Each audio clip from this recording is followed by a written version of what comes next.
Oui, bonjour à tous. Rapidement, j'ai fait la vidéo tout à l'heure, mais il manquait le son, alors je la refais rapidement. Donc, juste vous dire la zone.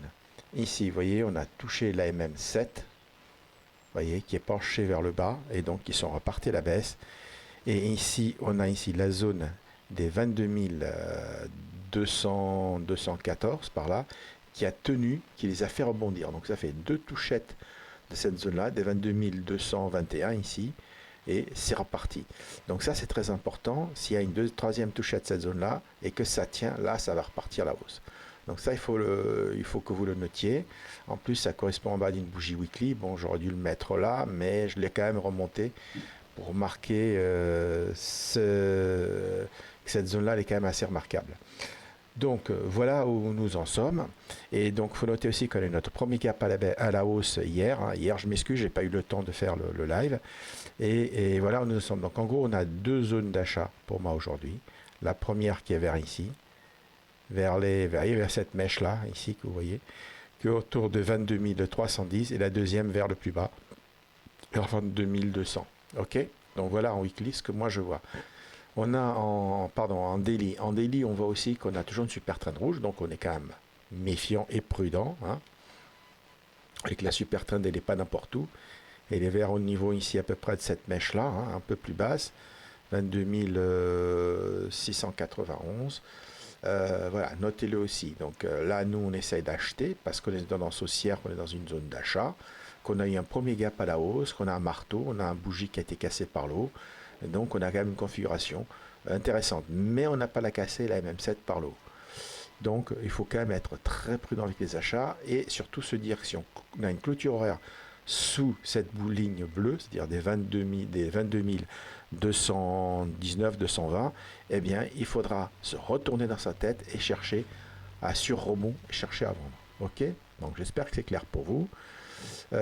Tout ça. Donc ensuite, si on regarde sur le CFD en H4, donc c'est ce que je vous dis, la zone d'achat elle était là, à peu près par là, entre autour des 22 312, 315. Donc moi j'ai acheté par là. Vous voyez que le marché essaie de se reprendre vers ce niveau-là, mais que c'est compliqué. Il fera peut-être aller un peu plus bas vers la mèche ici, vers les 22 310, avant de vraiment la reportir. Et si ça ne marche pas, il faudra dégager. Donc là, petit levier vers l'achat ici. Deuxième zone d'achat, c'est entre la super trend verte, 22 225, et la mèche et la BB basse, là, autour des 22 174. Voilà. Et après, vous voyez, c'est la zone, si on s'enfonce en dessous, ce sera pas bon, ça va accélérer fortement à la baisse pour aller rejoindre la zone beaucoup plus basse. Donc là, vous voyez, là, si ça déjà ça casse, ils vont aller là. Donc vous voyez, là, la zone est tient, mais bon, vous voyez, là, c'est pas franc du collier. Donc voilà, je suis prêt à dégager si ça marche pas.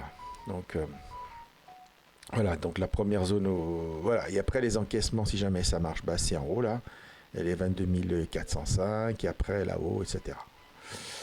Voilà, c'est tout ce que je peux vous dire, mais vous voyez qu'il est 8h45 et ils sont en train de retracer, ils vont probablement accélérer à la baisse. Avant le retracement, d'ailleurs, il faudra que je vous laisse. Il faudra peut-être que je sorte mon achat si je vois que ça ne tient pas.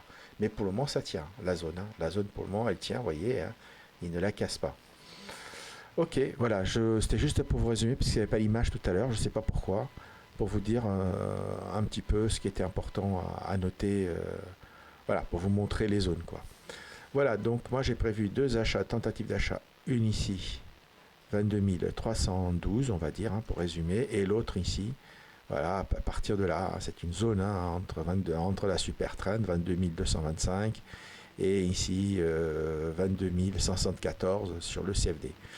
On note aussi que les bandes de Bollinger, quand même, elles sont plates, elles étaient plates, mais elles ont tendance à vouloir se pencher vers le bas. Donc il faudra être prudent. Là, à cette heure-ci, si c'est comme ça risque de casser pour aller plus bas. Voilà, je vous laisse, il faut que je gère mon achat parce que ça a l'air de mal se passer. À tout à l'heure, bye bye.